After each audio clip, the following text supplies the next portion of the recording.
दोस्तों नमस्कार, स्वागत है आपका इस नई वीडियो में। आज मेरा डे ऑफ, तो मैंने सोचा क्यों ना आज वीडियो बनाई जाए। बहुत दिनों बाद इससे पहले मैंने कॉस्को वाली वीडियो बनाई थी और अब मैंने थोड़ा वीडियोस वगैरह बनाना थोड़ा कम कर दिया। कुछ जो मेरे दिमाग में आता है मैं सोचता हूँ कवर कर लूँ, तो आज मैंने सोचा क्यों ना एक वीडियो बनाई जाए, क्योंकि मुझे अभी मई में 1 साल हो गया यहाँ पे, इनफैक्ट अप्रैल में ही। तो मैंने सोचा थोड़ा बहुत शेयर करते हैं आपको अपना एक्सपीरियंस, जो मेरा साल भर का थोड़ा बहुत एक क्रक्स निकाल सकता हूँ और जो शायद आप लोगों को थोड़ा बहुत मदद हो जाए इससे। तो चलिए शुरू करते हैं, देर नहीं करते हैं। तो पहली चीज़ जो मैं आप लोगों से शेयर करना चाहूँगा वो ये है कि यहाँ पे पहली बात तो आना वर्थ है कि नहीं, जो कि मुझे बहुत ज़्यादा इस पे मतलब क्वेश्चंस आते हैं इंस्टाग्राम पे डेली, कि बहुत सारे लोग पूछते हैं कि भैया यहाँ पे आना चाहिए कि नहीं आना चाहिए। तो देखो यार, ये मैं इतना आसान मतलब ऐसे इतना बोलना है नहीं कि किसी के लिए अच्छा है किसी के लिए बुरा है, कोई कुछ समझता है कोई कुछ, तो किसी की कुछ और प्रायोरिटी, मतलब कुछ लोग यहाँ पे सेटल होने के लिए आना चाहते हैं, कुछ लोग यहाँ पे सिर्फ पढ़ाई के लिए आना चाहते हैं। तो उन सब चीज़ों में देखो डिफरेंस हो जाता है। तो मेरा सीन ऐसा था कि मैं यहाँ पे थोड़ा बहुत पढ़ाई के लिए आया था और बाकी मेरा ऐसा कोई लॉन्ग टर्म प्लान यहाँ पे स्टार्टिंग से कुछ रहा नहीं है कि यहीं पे रहना है या पीआर लेनी है या उसके लिए पहले दिन से लग जाना। तो मेरी ओपिनियन में अगर मैं आपको बताऊँ तो आपका एम आपको पता होना चाहिए आप किस लिए आ रहे हो। अगर तो आप यहाँ पे पीआर लेने के लिए आ रहे हो तो ये बहुत इंपॉर्टेंट है कि आप अपना प्रोविंस वगैरह चूज़ करो।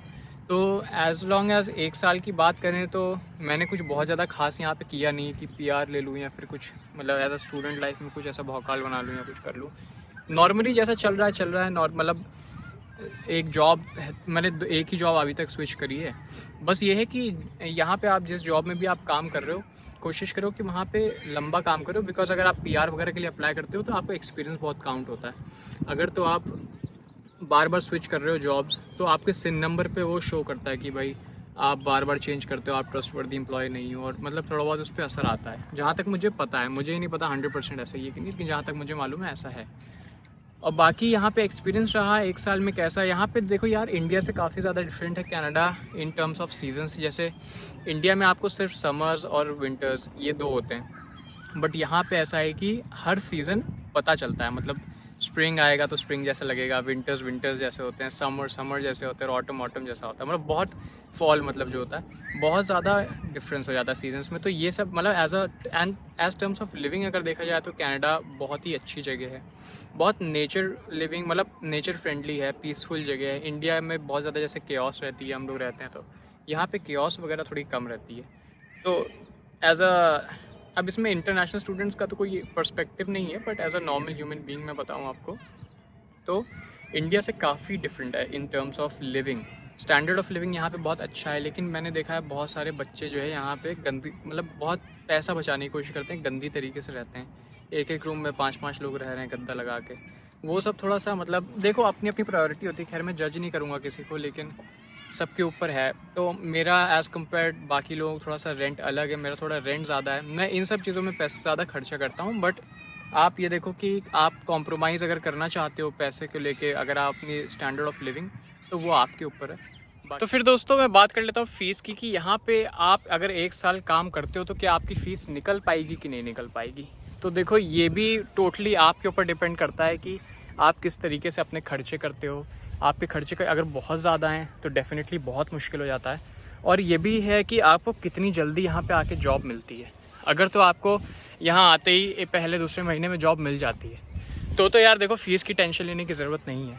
लेकिन जैसे मेरे केस में मुझे जॉब एटलीस्ट 5 महीने बाद मिली थी, तो मेरी पहली फ़ीस तो आराम से निकल गई थी। बट जैसे जो मेरा अभी दूसरा सेमेस्टर है, मतलब जो लास्ट सेमेस्टर है, उसकी जो है फ़ीस निकालने के लिए मुझे थोड़ा बहुत अरेंजमेंट करना पड़ा। और दूसरा रीज़न ये भी था कि मैंने यहाँ पे कार ली थी, तो कार के भी एक्सपेंसेस होते हैं। अगर मैंने यहाँ पे कार नहीं ली होती तो शायद मेरी फ़ीस आराम से निकल गई होती। बट ठीक है, प्रायोरिटीज़ हैं आपके ऊपर। अगर आपको लगता है कि आप कार ले सकते हो और फीस मतलब देखो टोटल ये डिपेंड करता है कि आपके पास से पीछे से कितना क्या है। अगर तो आप कर सकते हो इंतज़ाम पैसों का तो डेफ़िनेटली थोड़े बहुत बोल्ड स्टेप्स लिए जा सकते हैं। यहाँ पे इतना कोई मुश्किल नहीं है। लेकिन हाँ ये है कि फ़ीस निकल जाती है, मतलब बहुत ज़्यादा डिफ़िकल्ट नहीं है यहाँ पे फ़ीस निकालना। बट अगर आप एक जॉब के साथ स्टिक करो, और फिर डिपेंड करता है आप किस इंडस्ट्री में हो। जैसे मेरे साथ ये सीन है कि मैं होटल इंडस्ट्री में काम करता हूँ। तो होटल इंडस्ट्री में होता क्या, मतलब जैसे अगर आप रेस्टोरेंट जॉब्स करते हो तो रेस्टोरेंट जॉब्स में ईजिली आपको टिप्स बहुत मिलती हैं। तो बहुत ज़्यादा भी अगर आप नॉर्मल जैसे टिम हॉर्टन्स वगैरह में काम करोगे, टिम हॉर्टन्स में ज़्यादा टिप वगैरह नहीं मिलती हैं। बट यहीं पे अगर आप कोई अच्छे रेस्टोरेंट में काम करते हो तो आपके बाई वीकली $100-200 तो बहुत आराम से आपको मिल जाते हैं। तो ये भी है एक चीज़ कि आप कैसी कहाँ पे जॉब करते हो, क्या करते हो, तो वो सब बहुत मैटर करता है। बट हाँ, अगर आप थोड़ा बहुत आवर्स आपको अच्छे से मिलते भी हैं ना, तो भी फ़ीस निकालना यहाँ बहुत बड़ा टास्क नहीं है, आराम से निकल जाती है।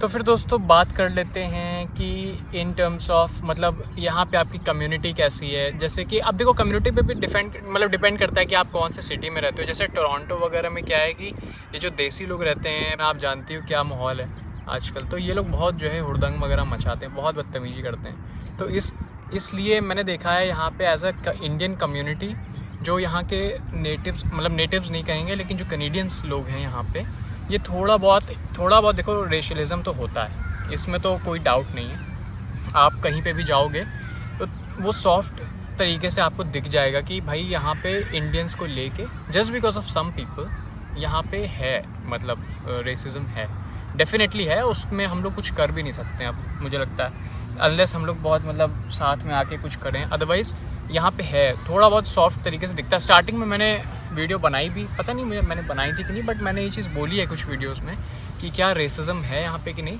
बट डेफिनेटली थोड़ा बहुत देखो होता है, उसको हम लोग डिनाई नहीं कर सकते हैं। लेकिन ऑल टुगेदर मतलब ऐसा कुछ बहुत ज़्यादा नहीं है। जैसे यूएस वगैरह में बहुत ज़्यादा ये रेसिज्म वगैरह होता है, बट यहाँ पे ये है कि आपको कभी ऐसे कोई प्रॉब्लम नहीं आएगी, बट लगेगा ज़रूर कभी ना कभी आपको। शायद अगर आप यहाँ पे रह चुके हैं तो शायद आपको भी फील हुआ होगा। यहाँ पे मतलब ऐसा होता है कि आपको थोड़ा सा वो लुक डाउन करते हैं। जैसे अगर आप मैं ऐसे लोगों की बात कर रहा हूँ जो ऑलरेडी जैसे बस चुके हैं यहाँ पे, भले वो यहाँ के सिटीज़न हो, तो उनको as a second class citizen treat किया जाता है। यहाँ पे कभी भी आपको वो सोसाइटी में पोजीशन यहाँ पे नहीं मिल पाएगी जैसे कि कैनेडियंस की खुद की होती है। और मैं ये नहीं कहूँगा कि ये सिर्फ कनाडा में ऐसा है, आप किसी भी कंट्री में चले जाओ। जैसे अपने यहाँ इंडिया में भी अगर कोई बाहर से आता है, सपोज़ कोई रेफ्यूजी आया या फिर कोई भी कैसे भी इमिग्रेंट आया और उसने सिटीजनशिप ले ली, तो उसको आप हमेशा एक एथनिसिटी को बंदे लुक डाउन करते ही हैं कि भाई चलो तुम तो बाहर से आए हो। तो ये चीज़ चाहे यहाँ पे हो चाहे कहीं पे भी हो, आपको हाँ बहुत ज़्यादा ऐसे ढोल नहीं पीटता कोई इस चीज़ का, लेकिन डेफिनेटली ये चीज़ होती है, इसको मैं डिनाई नहीं करूँगा। लेकिन हाँ डेफिनेटली आपको कभी इस चीज़ से प्रॉब्लम नहीं होगी, अनलेस बहुत ज़्यादा कोई एक्सट्रीम ना हो जाए, आपको ऐसी कोई प्रॉब्लम नहीं होगी। पर इंस्टाग्राम वगैरह पे भी आपको ऐसे हेटफुल कमेंट्स वगैरह दिख जाते हैं बहुत ईजिली, तो ये सब तो होता है। तो फिर दोस्तों चलता हूँ मैं अपने चौथे पॉइंट की तरफ।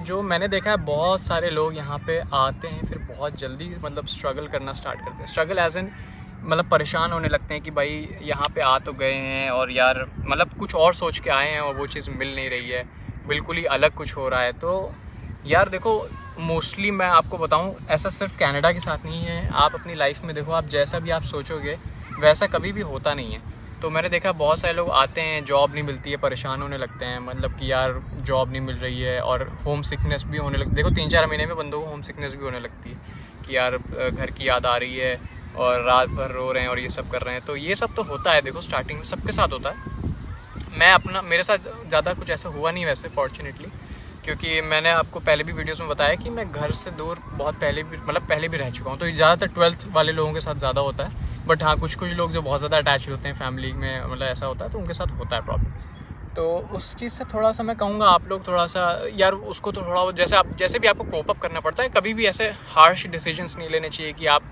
अपने कॉलेज से विड्रॉ कर रहे हो या फिर आपने इतने पैसे फंसाए हैं, अब आपके बिल्कुल ही अगेंस्ट में सब कुछ जा रहा है, तो लोग वापस चले जाते हैं। तो यहाँ पे आए हो तो कम से कम यार 1-2 साल रहो। मैं कहूँगा इतनी जल्दी हार मत मानो किसी चीज़ से, अपना यहाँ पे रहो थोड़े दिन यहाँ पे एंजॉय करो और स्ट्रगल भी देखो। लाइफ का फेज़ होता है, तो इसमें बहुत ज़्यादा कोई वो ऐसी मानने की बात नहीं है। कोई अपना पर्सनली आप अपने ऊपर मतलब, बहुत सारे लोग आए हैं, स्ट्रगल किया है और रहते भी हैं। और बाकी मेरा ऐसा मानना है कि स्टार्टिंग में किसी को भी आते ही ऐसा नहीं सोचना चाहिए कि मैं आते ही PR के लिए काम करने लगूँ या इस टाइप का। मैं कहूँगा कि आप अपनी यहाँ पे कनाडा में लाइफ को फेज़ बाय फेज़ जियो। अगर आप स्टूडेंट हो तो एज अ स्टूडेंट जियो। फिर जब आप वर्क परमिट पे आ जाते हो तब आप सोचो कि अगर आपको वर्क परमिट लेना है, वर्क परमिट भी अप्लाई करना है कि नहीं करना है, या फिर घर जाना है, पहली बात तो ये है। और अगर करना है तो फिर वर्क परमिट अप्लाई करके यहाँ पे तब सोचो कि आगे मुझे 3 साल कैसे जीने। ये मत सोचो कि यहाँ आते ही मैं टिम हॉर्टन्स में मैनेजर बन जाऊँगा और मुझे PR मिल जाएगी और सब कुछ परफेक्ट हो जाएगा। यार ऐसा होता नहीं है। ऐसा सोच के आप बैठ जाओगे, फिर वो होगी नहीं चीज़। फिर लोगों को लगता है कि यार यहाँ तो सब बर्बाद हो गया, ये कनाडा तो ऐसी ऐसी तैसी होगी कंट्री में आके इतना पैसा लगाया सब बर्बाद हो गया। तो ये सब एक्सपेक्टेशन लेके आओ ही मत, है ना।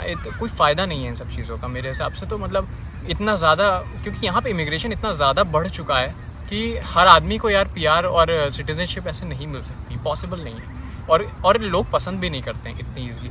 अगर आप वर्थ हो तो ही यहाँ पे रहो, अदरवाइज़ यहाँ पे रहने की भी बहुत ज़्यादा ऐसी कोई मतलब बहुत ज़्यादा कोई यहाँ पे ऐसा कोई स्वर्ग नहीं बना हुआ है यहाँ पे, ठीक है। सब नॉर्मली जगह है। और इंडिया से कुछ एस्पेक्ट्स में कंपेयर करो तो कनाडा बहुत गया गुजरा है, इंडिया बहुत आगे है इन सब चीज़ों में। कुछ चीज़ों में जैसे टेक्नोलॉजी है, हेल्थ केयर है, जो कि चीज़ें इनफैक्ट मतलब कोई इसमें डाउट नहीं। तो कोई ऐसा बहुत ज़्यादा यहाँ पे मैंने देखा है यूट्यूबर्स हाइप क्रिएट करके रखते हैं कि कनाडा और US एकदम मतलब जैसे पृथ्वी पे ऐसी जगह हैं जहाँ पे तो मतलब जाओगे तो सब कुछ हो जाएगा, परमानेंट सिटीज़न बन जाओगे। यार परमानेंट सिटीज़न कुछ होता ही नहीं है। आप ना इंडिया में कभी कोई परमानेंट रह सकता है, कोई यहाँ आप मतलब मैं क्या बोलूँ, लेकिन कंट्रोवर्शियल हो जाएगा, लेकिन कोई परमानेंट सिटीज़न कहीं का नहीं होता नहीं। हर आदमी टेम्प्रेरी है, जो आया है वो टेम्प्रेरी ही है, कोई यहाँ पे परमानेंट नहीं है। बस ये है कि कोई कभी कहीं रह सकता है, कोई कुछ कहीं कर सकता है। और बाकी चीज़ों को इतना दिल से अगर आप लोग लगा के बैठो कि मतलब मैंने देखा है इंटरनेशनल स्टूडेंट्स लोग आते हैं बहुत ज़्यादा चीज़ें लगा लेते हैं दिल से, तो वो नहीं ठीक है। धीमे धीमे आराम से जियो लाइफ को, उसका अलग ही मज़ा होता है। हाँ तो फिर दोस्तों मैं आखिरी पॉइंट पे आता हूँ अपने, कि यहाँ पे आके क्या गाड़ी ले लेनी चाहिए या फिर फ़ोन्स वगैरह मतलब ऐसे लग्जरी आइटम खूब सारे ले लेने चाहिए कि नहीं। तो इस पे मेरा ऐसा मानना है कि देखो बहुत ज़्यादा कैलकुलेटेड तरीके से अगर आप रहोगे यहाँ पे तो मतलब ठीक है, लोग रहते भी हैं, अच्छे से भी रहते हैं, बट मेरा ऐसा मानना है यहाँ पे कि बहुत ज़्यादा जितना कैलकुलेशन करके रखोगे, जितना ज़्यादा पैसे के बारे में यहाँ पे आके आप सोचोगे, तो आपके मैनिफेस्टेशन इस तरीके से हो जाएंगे कि शायद आपको जितना भी आएगा उतना कम लगेगा। तो मैं ऐसे यहाँ पे लाइफ जीता हूँ कि मुझे जितना मेरे पास है उतना ठीक है, और जितना नहीं है तो अगर आ जाएगा फ्यूचर में तो ठीक है, नहीं भी आएगा तो कोई बहुत बड़ी बात नहीं, क्योंकि अपन यहाँ पे आए हैं तो सब प्रॉफिट में ही जी रहे हैं। जब से भाई हम आप जब पैदा हुए तो हमारे पास कुछ भी नहीं था, अभी हमारे पास फ़ोन है, गाड़ी है, आराम से रहते हैं, कनाडा में है और मतलब अच्छी लाइफ जी रहे हैं। तो जो भी ऐसा प्रॉफिट में, कोई लॉस नहीं है अपना, ना हमारा लॉस है, ना आपका लॉस है, ना किसी का कभी लॉस रहा है। ये तो सब मन का खेल है कि लोग सोचते हैं कि पता नहीं जैसे कि ये नहीं मिला तो बहुत बड़ा नुकसान हो गया, या कुछ घर था या चला गया, या गाड़ी थी चली गई तो बहुत बड़ा नुकसान हो गया। कोई किसी का कोई नुकसान नहीं है, सब ज़ीरो से स्टार्ट करते हैं। अगर ज़ीरो से एक पे भी है और आप तब आपकी लाइफ एंड हो रही है तो भी आप प्रॉफिट पे ही है, कभी भी लॉस पे नहीं। तो ऐसा कभी भी मत सोचो और कभी किसी से कंपैरिजन मत करो यार, सबकी लाइफ अलग होती है। यहाँ पे ऐसे भी लोग आते हैं जो यूनिवर्सिटीज़ में पढ़ते हैं, जिनके पास मतलब बहुत अथाह पैसा होता है, बहुत पैसा होता है। उनको देख के लोग इन्फ्लुएंस हो जाते हैं कि यार इसके पास गाड़ी है, आते ही साले ने गाड़ी। मुझको बहुत लोग बोलते हैं यार आते ही इसने गाड़ी ले ली। यार मैं लोन पे नहीं आया हूँ, मेरा फैमिली सपोर्ट रहा है स्टार्टिंग से, और मैंने गाड़ी भी ले ली। तो मतलब ऐसा नहीं है कि मैं ये नहीं कह रहा हूँ मैंने फैमिली के पैसों से गाड़ी ली, लेकिन एक सपोर्ट अगर आपके पास है तो आप थोड़ा सा आँख बंद करके भी चीज़ें कर सकते हो, क्योंकि फिर आप अपना लग्जरी अपनी कंफर्ट के हिसाब से काम करते हो। आप मतलब -20-30 डिग्रीज़ में पैदल बस से जा रहे हो, पैर तुड़वा रहे हो अपना स्लिप होके, ये सब अलग चीज़, मतलब ये सब नहीं ठीक है यार। हम लोग इंडिया में थोड़ा कायदे से रहते थे ना, तो यहाँ पे अगर हम लोग मजदूरी कर रहे हैं आके तो वो नहीं ठीक है। तो इसलिए मेरा ये टेक है कि मतलब अगर तो आप यहाँ पे अफोर्ड कर सकते हो रहना तो ही कनाडा आओ, अदरवाइज़ यहाँ पे यार मतलब सब काम सब प्रॉपरली स्टार्टिंग में लेबर वाला ही करते हैं, नो डाउट। बट ये है कि आप उस लाइफ में भी काफ़ी चीज़ें अफोर्ड कर सकते हो, अच्छे से रहना सहना आपका हो सकता है। मैं बेस्ट की बात नहीं कर रहा हूँ, लेकिन डेफिनेटली एक अच्छा मतलब जो बेटर लाइफस्टाइल है वो आप जी सकते हो। लेकिन लोग यहाँ पे मतलब मैंने देखा है कि घर पे पैसे नहीं है, खुद के पास भी पैसे नहीं है, लोन ही लोन लिए 20-25 लाख का आ जा रहे हैं और उसके बाद फंसे हुए हैं उस सर्कल में, मतलब पैसे कमा रहे हैं, टेंशन है। ये सब नहीं ठीक है, ये सब बहुत ज़्यादा मतलब ओवर बर्डन करने की ज़रूरत नहीं है आप लोगों को।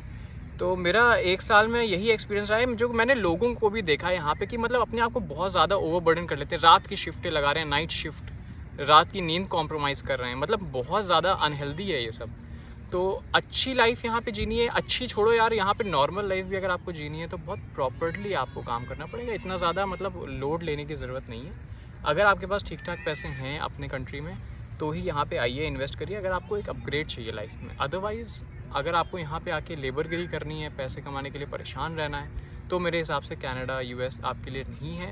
और बहुत सोच समझ के आने वाली चीज़ है, क्योंकि यहाँ पे एक बार आ गए, लोन ले लिया तो फंस गए, 5 साल के ट्रैप में फंस गए, और अगर फंस गए तो दिक्कत हो जाएगी। तो फिर आदमी का निकलना हो नहीं पाता है, 5 साल फिर आप बहुत ज़्यादा फंस जाओगे, मतलब वो ठीक नहीं है। तो मैं यही कहूँगा, चलिए दोस्तों आप लोग थोड़ा सोचिए आने से पहले। थोड़ा बहुत मैंने सोचा कि वीडियो बनाई जाए, कुछ एक्सपर्ट एडवाइस दिया है। एक्सपर्ट तो मैं नहीं हूँ खैर, लेकिन जो मैं एक्सपीरियंस था अपने लाइफ का यहाँ पे अभी स्टार्टिंग में, मतलब मेरे 1 साल का, वो मैंने सोचा आपके साथ शेयर करूँ। तो चलिए दोस्तों, मिलता हूँ आपसे नेक्स्ट वीडियो में। अब कॉलेज भी स्टार्ट होने वाला है कल से, तो कुछ हो सकता है नया कंटेंट आए, तो देखते हैं क्या होता है। मिलता हूँ आपसे नेक्स्ट वीडियो में, तब तक के लिए नमस्कार।